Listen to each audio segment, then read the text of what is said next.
الف لام میم، الف لام میم یہ حروف مقطعات ہیں، یہ علیحدہ علیحدہ پڑھے جاتے ہیں، علم نہیں پڑھ سکتے اس کو۔ الف لام میم، ہا میم، ہا علیحدہ میم علیحدہ، اگرچہ لکھے ہوئے ہوتے ہیں جڑے ہوئے، کاف ہا یا عین صاد لکھے ہوئے جڑے ہوئے، پڑھے جائیں گے علیحدہ علیحدہ، قطع علیحدہ کرنا۔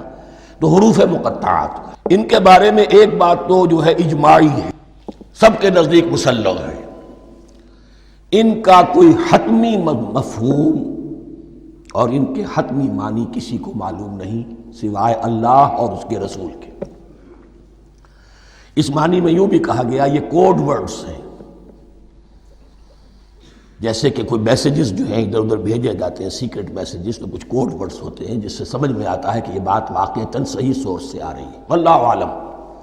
لیکن اس کا کوئی مفہوم اور اس کے معنی جو ہیں وہ اتفاق اس پر ہے، اگرچہ بعض حضرات نے کچھ اپنی سی کوشش کی ہے، کچھ مفہوم جو ہے بنانے کی، وہ اپنی جگہ پر ہے، لیکن یہ کہ کسی حضرت عبداللہ ابن عباس رضی اللہ تعالی عنہما نے بعض ایسی کوششیں کی ہیں، لیکن ان کی رائے کو بھی ان کی ذاتی رائے سمجھا گیا ہے، امت نے اسے قبول نہیں کیا۔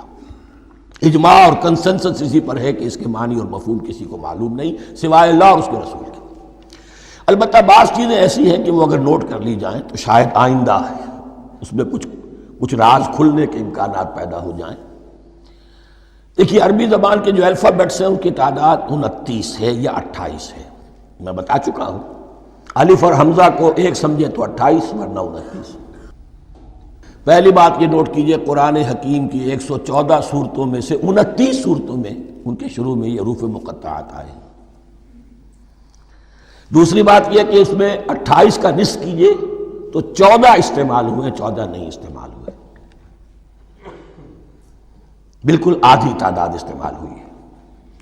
تیسرے یہ کہ جو شروع اور آخر اور درمیان 3 حصوں میں تقسیم کر دیجئے آپ، 9 9 9 پلواڑی 27، ایک طرف 10 رہ جائیں گے۔ پہلے حصے میں سے بہت کم حروف لیے گئے، بہت کم، آخری حصے کے تقریباً تمام حروف ہیں تقریباً۔